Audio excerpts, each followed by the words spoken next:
Okay, so just a few things I want to touch on as we're looking out here in the field today.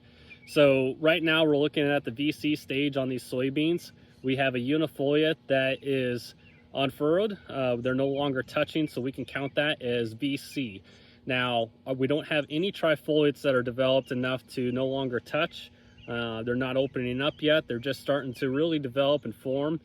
Once that happens to where they're no longer touching, we can count those as V stages and go V1, V2, V3 as we develop nodes on that main stem that have trifoliates and are no longer touching. So a little bit of staging there.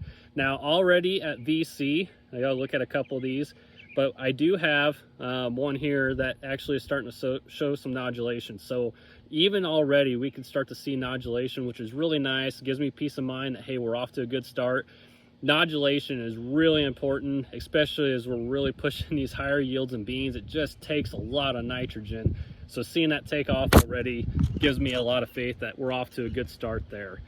So going back to being a cooler and wetter spring, I do want to hit on that a little bit. Being that we're cool and wet, I am really thankful that we do have a levo on these soybeans.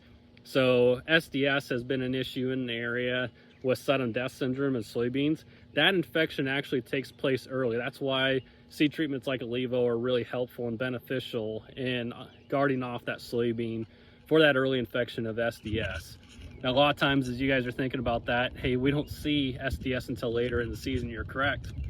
That infection will actually sit in the plant, that pathogen will sit there and not really develop into those visual symptoms of the disease as you guys know it or as we know it until later in the season. We'll actually have a root rot phase, which still goes by and large unnoticed, and then the typical foliar phase where we could see those symptoms on the leaves and the rest of the plant as it develops under some of that SDS pressure. So thankful we have a levo on here. Another component of the treatment that we have out here is Lumiderm.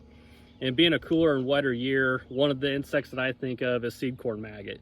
Lumiderm is really effective on seed corn maggot. So if you have situations like that, maybe you're going into freshly tilled fields, you're around a feedlot, you're out where maybe we're putting some manure on. Those are all situations, as an example, where Lumiderm could be really beneficial as one of the insecticide components as well. Now going back to spraying, this field is still staying pretty clean, but we'll be out here probably within about 10 days to maybe 2 weeks on our post-spray application as we finish up corn. As we're thinking about going into spraying beans, just make sure that everything's cleaned out. You know, think about not only the sprayer, but what's loaded in that sprayer, making sure that we're not cross-contaminating anything that's going to injure these soybeans as we come out of corn. As we think about enlist soybeans, some of the tools that we can use is a finer nozzle to get much better coverage than maybe what we see with some of the dicamba labels out there. Also too, using True Dry AMS could be really helpful in conditioning that solution, but also helping to break down the cuticle of the leaves of the weeds to be able to get that spray solution into the plant itself and have a little better control there as well. This field, we plan on coming back with Enlist 2,4-D and Liberty, as well as AMS in the mix, and Zidua as a group 15 for a residual to help us carry that into our last post application of the year. So we'll follow up a little bit more with that once it comes time of seeing how the post application works and what we see there. So until then, we'll see you later, and we'll see you back here as we follow this field throughout the growing season. Thanks.